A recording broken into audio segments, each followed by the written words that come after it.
Booklets మీ యొక్క final board ఎగ్జామ్స్లో ఎలా కరెక్షన్ చేస్తారో తెలిస్తే కదా మనము ముందుగా జాగ్రత్త పడి మనము ఆ మిస్టేక్స్ చేయకుండా మనం బాగా ప్రిపరేషన్తో మంచిగా రాసి మంచి స్కోర్ తెచ్చుకోవచ్చు. అసలు క్వశ్చన్ పేపర్లో ఏముంది, ఏ క్వశ్చన్స్ వచ్చాయని కూడా చూసుకోకుండా ఫస్ట్ క్వశ్చన్ చదివేసి ఆన్సర్ చేసేస్తారు. It is entirely wrong. So ఏదైతే మనకి క్వశ్చన్ టఫ్గా అనిపిస్తుందో, కొంచెం డౌట్ఫుల్గా ఉందో ఆ క్వశ్చన్ని మనము లాస్ట్లో రాయాలి. So that you can manage time, you can complete the other topics. Hi, welcome to Physics Wala. Today I'm here to tell about how does the board correct your answer booklets. Okay na? మీ board exams ఒక answer బుక్లెట్స్ని board ఎలా correct చేస్తుందో ఈరోజు సెషన్లో మనం చూడబోతున్నాం. Okay, shall we go ahead? I hope you are all doing good. Let's move ahead and try to understand how does the board correct your answer booklets. ఎందుకంటే ఎలా మనకి బుక్లెట్స్ మీ యొక్క ఫైనల్ బోర్డ్ ఎగ్జామ్స్లో ఎలా కరెక్షన్ చేస్తారో తెలిస్తే కదా మనము ముందుగా జాగ్రత్త పడి మనము ఆ మిస్టేక్స్ చేయకుండా మనం బాగా ప్రిపరేషన్తో మంచిగా రాసి మంచి స్కోర్ తెచ్చుకోవచ్చు. Let's move ahead. సో ఇక్కడ కొన్ని మిస్టేక్స్ మనం చేయకూడదు. మరి బోర్డ్ ఎగ్జామ్స్లో ముఖ్యంగా మనకి ఫస్ట్ ఒక మంచి రోల్ ప్లే చేసేది ఏంటంటే ఇది ఒక మంచి హ్యాండ్ రైటింగ్ ఉండాలి. ఓకేనా? సో కొన్ని విషయాలు మనం చాలా వరకు నెగ్లెక్ట్ చేస్తూ ఉంటాం. హ్యాండ్ రైటింగ్ అంటే ఒక్కసారిగా రాదు కదా, ప్రాక్టీస్ చేస్తూ ఉండాలి. చిన్నప్పటి నుంచే మనం మంచిగా హ్యాండ్ రైటింగ్ ప్రాక్టీస్ చేస్తూ ఉండాలి. మరి మీరు అడగచ్చు, సార్ మనకి హ్యాండ్ రైటింగ్ సరిగ్గా లేదు, అంత మాత్రాన మార్క్స్ తీసేస్తారా అంటే మార్క్స్ తీసేయరు. But it should be legible. మనకు బాగా చూస్తేనే ఆ పేపర్ కొంచెమన్నా చదవాలనిపించాలి. అవునా? నీట్గా మనము ప్రజెంటేషన్ బాగా చేసినట్టయితే ఖచ్చితంగా మనకి ఒక అక్కడ ఎగ్జామినర్లో మీ మీద ఒక పాయింట్ ఆఫ్ వ్యూ వస్తుందన్నమాట. ఈ స్టూడెంట్‌కి ఈ సబ్జెక్ట్ బాగా అర్థమైందని ఒక క్లారిటీ వస్తుంది. అలా కాకుండా ఎలాగంటే అలాగ మనం స్క్రిబుల్ చేసేస్తే అక్కడ అర్థం కాకపోగా ఈ ఎగ్జామినర్స్ ఎవరైతే కరెక్ట్ చేస్తారో పేపర్స్‌ని వాళ్ళలో డిసింట్రెస్ట్ వస్తుంది. మనకి మీ పేపర్ చూడాలంటేనే అంత ఇంట్రెస్ట్ పుట్టకపోవచ్చు. Because when you see the clear handwriting you get some interest to read and correct your papers. అంతే కదా? ఎవరైనా అంతే కదా. ఇప్పుడు స్క్రిబుల్ చేసేస్తుంటాము. ఎలా అంటే అలా చేస్తున్నప్పుడు మనకి ఇంట్రెస్ట్ వస్తుందా? అరే ఏంటి బా ఈ అబ్బాయి గాని, అమ్మాయి గాని ఎలా రాసాడు, రాసింది అని చెప్పి ఒక మనకి నెగెటివ్ ఫీలింగ్ క్రియేట్ చేయకూడదు. ఓకేనా? That's the first step. So normal hand writing అయినా సరే రాయాలి. బట్ ఖచ్చితంగా మనం గుర్తుపెట్టుకోవాల్సిందంటే స్క్రిబ్లింగ్ చేయకూడదు. జస్ట్ అలాగ రాసుకుంటూ పోయినాం, ఏదో ఒకటి రాసేసాం, ఎగ్జామ్ అయిపోయింది, ఇంక నాకు అవసరం లేదు అని అనుకోకూడదు. ఒక మంచిగా మార్క్స్ తెచ్చుకోవాలి అంటే way of presenting your paper is very very important. So ఎప్పుడే కానీ దీంట్లో మనము మిస్టేక్ చేయకూడదు. ఫస్ట్ మిస్టేక్ హ్యాండ్ రైటింగ్ బాగా మనము వీలెంత వరకు మనకి ఎంత హ్యాండ్ రైటింగ్ మంచిగా వస్తుందో అదే హ్యాండ్ రైటింగ్తో we should try to write neatly and correctly. ఓకేనా?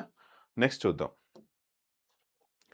ఇక్కడ మనకి ఈ యానోటేషన్స్ అండ్ క్వశ్చన్స్ ఉంటాయి కదా. సో ఇవన్నీ మనకి క్వశ్చన్స్ యానోటేషన్స్ మీకు తెలిసిందే. ఫస్ట్ సెక్షన్లో మనకి సెక్షన్ ఏలో యానోటేషన్స్ అండ్ క్వశ్చన్స్ ఉంటాయి. మరి ఈ ప్రోజ్లో 4 చాప్టర్స్ బాగా చదువుకోవాలి. పోయిటరీలో 4 చాప్టర్స్ ఉంటాయి. నాన్ డీటెయిల్లో ఒకటే రాయాలి. మనము ఒక చాప్టర్ బాగా క్లియర్గా నేర్చుకున్నా కూడా మనము ఆన్సర్ చేయొచ్చు. అంటే ఎనీ వన్ అంటాడు కాబట్టి అక్కడ. అవునా? సో మనము ఈ టాపిక్స్ని క్లియర్గా అన్ని టాపిక్స్ కాకపోయినా ప్రోజ్లో ఒక 4 టాపిక్స్, పోయిటరీలో ఒక 4 టాపిక్స్, అలాగ మనకి అన్ని టాపిక్స్ కవర్ కాకపోయినా కనీసం ఒక 2 టాపిక్స్ అయితే 100% నేర్చుకోవాలి. అవునా లేదా? అలా కాకుండా మనం ఏదో చదువుకున్నాం, వెళ్ళిపోయాము, ఏదో ఒకటి వస్తుందిలే, ఏదో ఒకటి రాసేద్దాంలే అంటే ఖచ్చితంగా మనకి మార్క్స్ తగ్గే అవకాశాలైతే ఉన్నాయి. అవునా? సో మనకి ఇంకోటి ఏంటంటే రాసేటప్పుడు ఆన్సర్స్ ఖచ్చితంగా మనము ఈ లెసన్ నేమ్ అనేది మర్చిపోకూడదు. అవునా? సో మీరు ఆన్సర్స్ రాస్తుంటారు, ఏదో ఒకటి ఆన్సర్ రాసేసాం కానీ కాదు.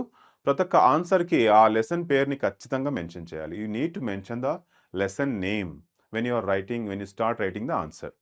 And apart from that you need to right the writers name. ఓకేనా? అంతేకాకుండా రైటర్స్ నేమ్ కూడా తప్పకుండా మెన్షన్ చేయాలి. అలా కాకుండా జస్ట్ స్టోరీలో ఏదో అడిగాడు కదా అనేసి రాసేసామనుకోండి, మనకి 1 మార్క్ అయితే ఖచ్చితంగా పోవడానికి ఛాన్సెస్ ఉన్నాయి. మీరు అడగొచ్చు, ఎలా పోతుంది సార్ 1 మార్కు? వాళ్ళు అడిగింది క్వెషన్ అదే కదా, మరి రాసాం కదా అంటే, మరి యానోటేషన్స్‌లో ఖచ్చితంగా మనకి రైటర్స్ నేమ్ ఉండాలి. మరి అంతేకాకుండా లెసన్ నేమ్ ఉండాలి. Without thought you will not get 1 mark. అవునా? అంతేకాకుండా ఇంప్రెషన్ వెళ్ళిపోతుంది మనకి. మన ఇంప్రెషను ఎగ్జామినర్‌కి మన మీద ఉన్న ఇంప్రెషన్ వెళ్ళిపోతది. ఈ స్టూడెంట్‌కి ఈ లెసన్ పేరే తెలీదు. అవునా? ఈ లెసన్ పేరే తెలీదు, మరి ఈ చాప్టర్ పేరే తెలీదు, మరి ఈ రైటర్స్ ఓకేనా? పోయెట్స్ గానీ, మరి రైటర్స్ నేమ్స్ గానీ, వాళ్ళ పేర్లు తెలియకుండా వాళ్ళ పేర్లు కూడా స్పెల్లింగ్ మిస్టేక్స్ రాస్తుంటారు చాలామంది. ఓకేనా? సో, ఎగ్జామ్ రాసేటప్పుడు స్పెల్లింగ్ మిస్టేక్స్ కరెక్ట్‌గా చూసుకోవాలి, లేకుండా చూసుకోవాలి. మరి ఆ లెసన్ పేర్లు కూడా చాలామంది తప్పు రాస్తుంటారు. మరి లెసన్ పేరే తప్పు రాస్తున్నప్పుడు ఎలాగొస్తుంది మన మైండ్‌కి? ఖచ్చితంగా అంటే ఎగ్జామినర్ మైండ్‌కి ఏమొస్తుంది? ఖచ్చితంగా ఈ స్టూడెంట్‌కి అస్సలు అవగాహన లేదు. టాపిక్స్ గురించి, లెసన్స్ గురించి ఏంటి అవగాహన లేదు. జస్ట్ ఎగ్జామ్ రాసి ఎళ్తున్నాడు అంతే అనేసి ఒక లైట్ ఇంప్రెషన్ వస్తుందనమాట. అలా మనం క్రియేట్ చేయకూడదు. అలాంటి ఇంప్రెషన్ ఇవ్వకూడదు. అలా ఇవ్వకూడదు అంటే ఏంటి మనకి క్లియర్‌గా లెసన్స్ నేమ్స్ అన్నీ ఏ లెసన్ నేమ్ ఉందో ఆ లెసన్స్ నేమ్స్ ఒకవేళ మనకి స్పెల్లింగ్ మిస్టేక్స్ వస్తుంటే ఒక లెసన్ నేమ్ 4-5 టైమ్స్ రాయాలి. రాసి పెట్టుకోవాలి. ఈ లెసన్ నేము ఇది కరెక్ట్ స్పెల్లింగు. ఈ లెసన్ నేము ఇది కరెక్ట్ స్పెల్లింగు. ఇది ప్రోజ్ లెసన్. ఇది పోయెట్రీ లెసన్. ఇది నాన్ డీటెయిల్డ్ లెసన్. ఓకే. ఆ లెసన్స్ నేమ్స్ కరెక్ట్‌గా మనము ప్రాక్టీస్ చేయాలి. ఎందుకంటే చాలా వరకు మిస్టేక్స్ చేస్తూ ఉంటారు చాలామంది. అదొకటి. నెక్స్ట్ రైటర్స్ నేమ్స్ ఓకేనా? ఆ పోయెట్స్ నేమ్స్ గానీ, రైటర్స్ నేమ్స్ కానీ, నాన్ డీటెయిల్స్ నావెలిస్ట్స్ వాళ్ళ పేర్లు గానీ ఖచ్చితంగా తెలిసుండాలి. సో, ఒక లెసన్‌కి ఇంకో నావెలిస్ట్ పేరు రాయకూడదు. ఒక పోయెట్రీకి ఒక పోయెట్రీ పోయెమ్‌కి పోయెట్స్ నేము డిఫరెంట్‌గా రాసేసారనుకోండి, ఖచ్చితంగా మనకొచ్చే మార్క్స్ అన్నీ పోతాయి. అంతే కదా! ఏ లెసన్ ఎవరు రాసారో తెలియకుండా ఎగ్జామ్ రాస్తున్నారు అనే రాంగ్ ఇంప్రెషన్ పడుతుంది. When you don't know exactly who is the writer of that particular lesson, particular poem and particular non-detailed text, then definitely you are giving chance to the examiner that you don't know anything about the topics. You haven't studied very well అని ఈజీగా మనము clue ఇచ్చినట్టు అవుతుంది. So ఆ mistake చేయకూడదు. ఓకేనా? So annotations and questions ఇచ్చినప్పుడు writers name రాయాలి ఖచ్చితంగా. లెసన్ నేమ్ కూడా ఎగ్జాక్ట్‌గా ఎలా ఉందో అలాగే రాయాలి without any spelling mistakes. Okay. Next వచ్చి మనకి ఎగ్జామ్ ఎలా స్టార్ట్ చేయాలి? చాలామందికి ఎగ్జామ్ పేపర్ ఇస్తానే స్టార్ట్ చేసేస్తారు. Isn't it? Exam paper, board exams ఇచ్చినప్పుడు మనకు స్టార్టింగ్‌లోనే స్టార్ట్ చేసేస్తారు. అసలు క్వెషన్ పేపర్‌లో ఏముంది? ఏ క్వెషన్స్ వచ్చాయని కూడా చూసుకోకుండా ఫస్ట్ క్వెషన్ చదివేసి ఆన్సర్ చేసేస్తారు. It is entirely wrong. ఓకేనా? ఎందుకంటున్నానంటే ఒక 10-15 మినిట్స్ లేకపోతే ఒక 5 మినిట్స్ సరిపోదు. 10 మినిట్స్ మినిమమ్‌గా మనం క్వెషన్ పేపర్ చదవాలి. దాంట్లో క్వెషన్స్ మీకు వస్తాయా? రావా? అనేది secondary. If you don't know questions also, if you don't know particular topic also, still you need to read entire question paper. When you read entire question paper, it is able to you can easily able to answer the questions which you know. At least నువ్వు question paper చదవకుండా just ఒక్కొక్క question చదువుకుంటూ రాసుకుంటూ పోకూడదు. అలా ఉన్నప్పుడు నీకు time అనేది మేనేజ్ చేయడానికి కాదు. ఎందుకంటే ఏ క్వెషన్ నీకొచ్చు, ఏ క్వెషన్ రాదు నీకే తెలీదు. So, first what we need to do is to go through the entire question paper at once. ఒక్కసారిగా మొత్తం మనం చదివేయాలి. చదివేస్తే మనకు తెలుస్తుంది. ఈ సెక్షన్‌లో ఈ క్వెషన్స్ నాకొచ్చు. ఈ సెక్షన్‌లో నేను ఇది చేయగలుగుతాను. ఇది చాలా ఈజీ. ఇది చాలా కష్టము. ఇది ఈజీ. మరి సెక్షన్ సిలో నాకు ఇవంతా వచ్చు నాకి. ఇది పర్టిక్యులర్‌గా ఈ టాపిక్ నాకు రాదు. సో, ఏం చేయాలి? ఏం చేయకూడదనేది నీకు ఒక ఐడియా వస్తుంది. Then you can manage the time properly. Otherwise you cannot manage the time. Because when you haven't read the question paper properly, definitely you will not be able to answer properly. ఓకేనా? అది బాగా గుర్తుపెట్టుకోవాలి. మరి మనకి 3 sections ఉంటాయి గదా! ఏ, B, C. అవునా? ఏ సెక్షన్‌లో ఏముంటాయి? బి సెక్షన్‌లో ఏముంటాయి? మరి థర్డ్ సెక్షన్‌లో ఏముంటాదో మనకి కనీసం నాలెడ్జ్ ఉండాలి. సో, అలా ఉండాలి అంటే మనము తెలుసుకుండాలి ఫస్ట్ మనకి క్వెషన్ పేపర్ ప్యాటర్న్ తెలిసుండాలి. అవునా? సో, ఎగ్జామ్ స్టార్ట్ చేయకముందు మనం ఏం చేయాలి? ఇవన్నీ సెక్షన్స్ ఒకసారి చూసేయాలి. ఓకే. పారాగ్రాఫ్స్ ఏమిచ్చాడు? గ్రామర్ ఏమిచ్చాడు? రైటింగ్ స్కిల్స్ ఏమిచ్చాడు? మనకి గ్రామర్‌లో ఏ టాపిక్స్ ఇచ్చాడు? ఓకేనా? మనం అనుకున్నట్టుగా సిలబస్‌లో ఉందా? లేదా? ఈ టాపిక్‌లో నేను చేయగలుగుతున్నా లేదా? అవునా? క్వెషన్ ట్యాగ్స్ ఇచ్చాడా? టెన్సెస్ ఇచ్చాడా? లేదా? మరి, మరి ఇంకా వేరే టాపిక్ పార్ట్స్ ఆఫ్ స్పీచ్ గురించి క్వెషన్ ఉందా? లేదా? సో, ఇలాగ మీరు చూసుకొని ఆన్సర్ చేయాలి. So, straight away don't answer the question paper.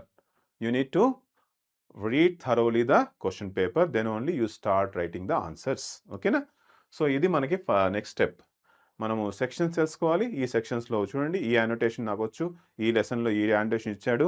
మరి ఈ లెసన్‌కి సంబంధించిన ఈ క్వెషన్ ఇచ్చాడు. మరి దీన్ని నేను ఆన్సర్ చేయగలుగుతాను. I have got the full confidence. So, whichever section you are able to answer, okay, freely without any trouble, okay, you can start writing that section. బాగా క్లియర్గా సెక్షన్ వైజ్ మెన్షన్ చేయాలి. Just number వేసేసి రాయకూడదు, romans రాసి roman letter రాసి వెళ్ళిపోకూడదు, section రాసి roman letter కరెక్ట్గా రాసి మనము ఆన్సర్ చేయాలి. అలా కాకుండా ఏదో రాసేసాం, ఎక్కడో రాసాం, ఆ క్వశ్చన్ ఎక్కడో ఉంది, ఈ క్వశ్చన్ ఎక్కడో ఉంది, ఇక్కడ నుంచి అక్కడికి సెక్షన్ లేకుండా ఏం లేకుండా జస్ట్ రోమన్ లెటర్ రాసేసి వెళ్ళిపోతుంటారు కొంతమంది. కొంతమంది రోమన్ లెటర్స్లో కూడా తప్పు చేస్తుంటారు. ఫిఫ్త్ రోమన్ లెటర్ తర్వాత సిక్స్త్ వస్తుంది, ఇలా కొంతమంది ఇలా వేసేస్తారు, ఫోర్త్ వేసేస్తారు, ఫోర్త్ రోమన్ లెటర్. సో ఇలాంటివన్నీ చేయకూడదు. మనకి రోమన్ లెటర్స్ బాగా గుర్తుపెట్టుకోవాలి, ఎలా మెన్షన్ చేయాలి, థర్డ్ రోమను, ఫోర్త్ రోమను. సో ఇది క్లియర్గా మెన్షన్ చేసుకుంటూ వెళ్ళాలి. ఇలా రోమన్ వైజ్ మనము చేసుకుంటూ ఆన్సర్ చేసుకుంటూ పోతే మనకు ఒక కాన్ఫిడెన్స్ వస్తుంది, ఇది అయిపోయింది, ఇది అయిపోయింది, ఇది అయిపోయింది. So with in the time frame you can manage and you can finish the exam. Okay, next వచ్చి ఇది చాలా చాలా ఇంపార్టెంట్. ఓకేనా, how to manage your time. మనము టైంని ఎలా మేనేజ్ చేసుకోవాలి అనేది చాలా ఇంపార్టెంట్. సో మనకి టైము చాలా పాస్ అని అయిపోతుంది, చాలా ఫాస్ట్గా మూవ్ అయిపోతుంది. మనం చూస్తూనే ప్యాసేజ్లోనే ఉంటాం. ఇంకా చాలా వరకు ఏం చేస్తారో చాలామంది ఆ ప్యాసేజ్ అనేది కష్టం అనిపించి ఆ ప్యాసేజ్ని స్టార్టింగ్ చేసేస్తారు కొంతమంది, లాస్ట్లో చేస్తారు. సో ఏదైతే మనకి క్వశ్చన్ టఫ్గా అనిపిస్తుందో, కొంచెం డౌట్ఫుల్గా ఉందో ఆ క్వశ్చన్ని మనము లాస్ట్లో రాయాలి. So that you can manage time, you can complete the other topics. అవునా? సో అదర్ టాపిక్స్ ఉన్నాయి కదా, అదర్ సెక్షన్స్ ఉన్నాయి కదా, ఆ సెక్షన్స్ నీకు వచ్చు కదా, మరి ఫస్ట్ అది రాయాలి. నీకు ఏది వస్తుందో అదే రాయి, నో ప్రాబ్లం. సో ముందు ఫస్ట్ నుంచే రాయాలని లేదు, కానీ సెక్షన్ మెన్షన్ చేయాలి, రోమన్ మెన్షన్ చేయాలి, అప్పుడే నువ్వు ఏదైనా రాయొచ్చు. అలా కాకుండా నాకు ఇది రాదు అని కూర్చొని ఏడవకూడదు, ఇది రాదు అని ఫీల్ అవ్వకూడదు. అవునా? సో ఏది వస్తే అదే రాయాలి, but you should be comfortable to answer. So మనకి ఆ క్వశ్చన్స్ ఎలాంటివి వస్తాయి అనేది చూసుకోవాలి.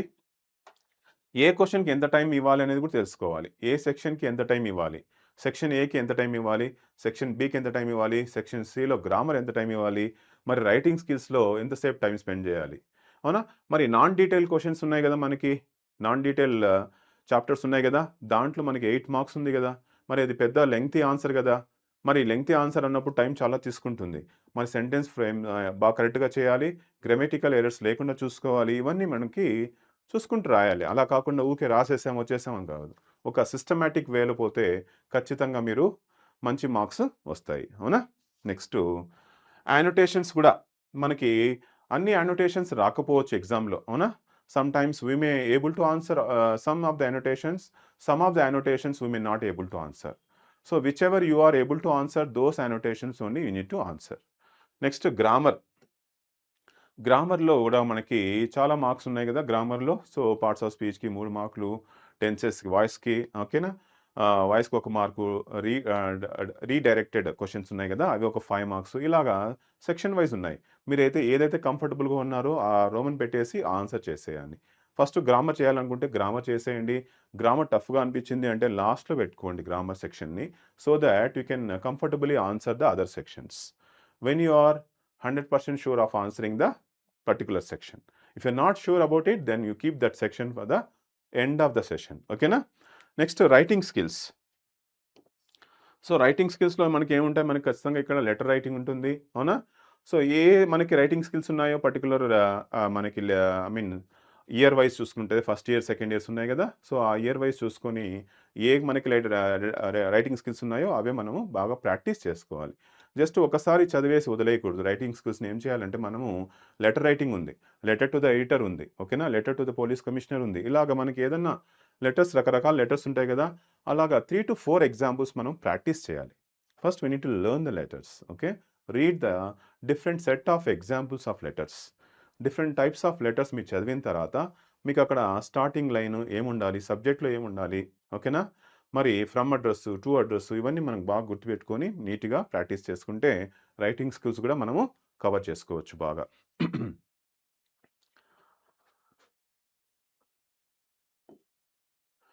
సో లాస్ట్‌గా మనం చూసినట్టయితే presentation of your paper. So మనకి మన బుక్‌లెట్‌లో ఇక్కడ ఇలా మనకి ఇవన్నీ గమనిస్తారు వీళ్ళంతా. ఎవరు? Examiners.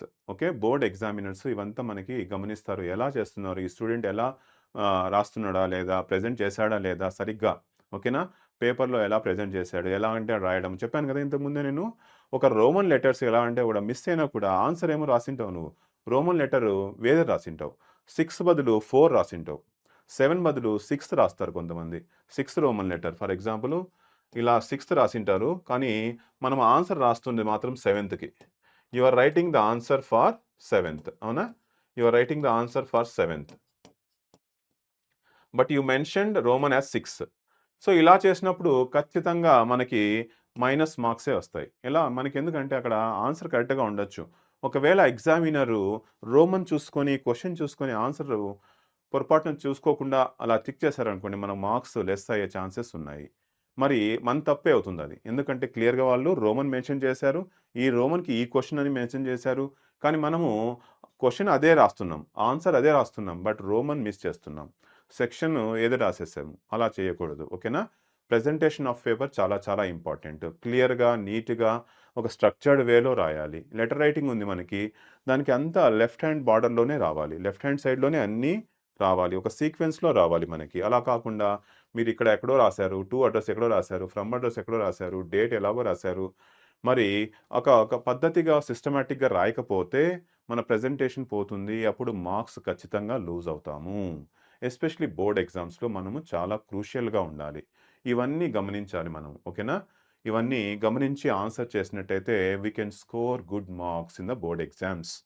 So, we can convince the examiner. Convince అని చెప్పడం కన్నా మంచి వర్డ్ ఏంటంటే, we can present our self in front of the examiner to give 100% of marks. Okay. అంటే 100% అంటే మనం రాసిన బట్టి మంచి మార్క్స్ అక్కడి నుంచి మనం ఎక్స్‌పెక్ట్ చేయొచ్చు. When you presented your paper in a fine manner, you can expect some good marks from the examiner. So, ఇక్కడ మన ఆన్సర్స్‌ని ఎలా ఎవాల్యుయేట్ చేస్తారంటే, ఇవన్నీ పాయింట్స్‌ని క్లియర్‌గా మనము తెలిసినట్టయితే అప్పుడే మనం బాగా ఆన్సర్ చేయగలుగుతాము. ఈ బోర్డ్ ఎగ్జామ్స్ గూడా మనం ఖచ్చితంగా ఇవన్నీ మనం క్లియర్‌గా మైండ్‌లో పెట్టుకొని ఆన్సర్స్ చేయాలి. అప్పుడే మన రాసిన బోర్డ్ ఎగ్జామ్స్‌కి ఒక మంచి స్కోర్ అనేది మనం సాధించగలుగుతాం. అవునా? ఓకే. సో, ఈ మిస్టేక్స్ ఏంటి నెక్స్ట్ ఏం చెప్పినాం మనము హ్యాండ్ రైటింగ్ అనేది. అవునా? హ్యాండ్ రైటింగ్ అనేది చాలా చాలా important. Even though we cannot improve instantly handwriting. అవునా? ఇన్‌స్టంట్‌గా హ్యాండ్ రైటింగ్‌ని అయితే మనం ఇంప్రూవ్ చేయలేము. It's a kind of a practice. ఒక ప్రాసెస్‌లో పోతూ ఉంటుంది. కొన్ని ఇయర్స్ ఒక ప్రాక్టీసే మనకి హ్యాండ్ రైటింగ్ మంచిగా వస్తుంది. సడెన్‌గా ఇప్పుడు ఎగ్జామ్స్ వచ్చేసాయని చెప్పేసి నేను నీట్‌గా రాయాలి, నేను మంచిగా రాయాలి అనే ఒక మెంటల్ స్ట్రెస్ వచ్చిందనుకోండి, టైం వేస్ట్ అయిపోతుంది ఎగ్జామ్‌లో. ఒక క్వెషన్ రాస్తావు నీట్‌గా, సెకండ్ క్వెషన్ రాస్తావు, థర్డ్ క్వెషన్ రాస్తావు. నెక్స్ట్ క్వెషన్ నీట్‌గా రాయకపోవచ్చు, టైం అయిపోతూ ఉంటుంది. మరి తర్వాత నీకు టెన్షన్ స్టార్ట్ అయిపోతుంది. అలా కాకుండా మనకి నీకున్న హ్యాండ్ రైటింగ్‌ని మంచిగా క్లియర్‌గా కనపడినట్టు ఎగ్జామినర్‌కి మంచిగా క్లియర్‌గా నువ్వు రాసింది గ్రామటికల్ ఎర్రర్స్ లేకుండా words I mean okay vocabulary mistakes లేకుండా, స్పెల్లింగ్ మిస్టేక్స్ లేకుండా right word, right vocabulary use చేసి సెంటెన్స్ ఫార్మేషన్ కరెక్ట్‌గా చేసి రాసినట్టయితే ఖచ్చితంగా మనము మంచి స్కోర్ అయితే చేయొచ్చు. ఓకేనా మై డియర్ స్టూడెంట్స్? సో, ఈ విధంగా మనకి ఎలా ఎవాల్యుయేట్ చేస్తారంటే, ఈ పాయింట్స్ అన్నీ చూసుకొని వాళ్ళు ఈ అబ్బాయి గాని, అమ్మాయి గాని ఎలా రాసింది, ఎలా ప్రెజెంట్ చేసింది పేపరు, ఏ సెక్షన్‌ని ఎలా ఆన్సర్ చేసింది. ఓకేనా? మరి సెక్షన్ వైస్ రాసుందా? లేకపోతే సెక్షన్ వేరేగా ఉందా? మరి క్వెషన్ వేరేగా ఉందా?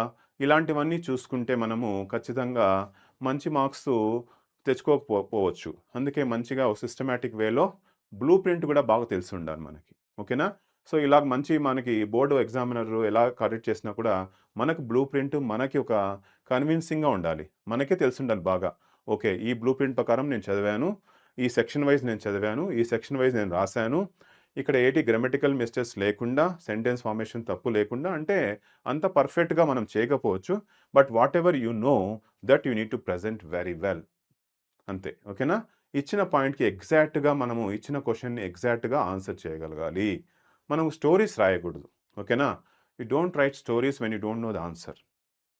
మరి మీరేం రాయొచ్చంటే, మీరనుకోవచ్చు, సార్ మనకి ఈ టాపిక్ గురించి నాకు తెలీదు. మరి ఎలా చేయాలి ఆన్సర్? అప్పుడు మీరేం చేస్తారంటే, ఆ పర్టిక్యులర్ లెసన్‌ని మెమరైజ్ చేసుకోండి. గుర్తు చేసుకోండి. సమ్మరీ అన్నా కనీసం. ఆ టాపిక్ యొక్క సమ్మరీ తెలిస్తే మీరు ఇన్ యువర్ ఓన్ వర్డ్స్, మీ యొక్క ఓన్ వర్డ్స్‌లో మీరు ఫ్రేమ్ చేయొచ్చు సెంటెన్సెస్‌ని, ఆన్సర్ చేయొచ్చు. ఆ విధంగా మనము మన మార్క్స్‌ని ఎక్కువగా స్కోర్ చేసుకోగలుగుతాము.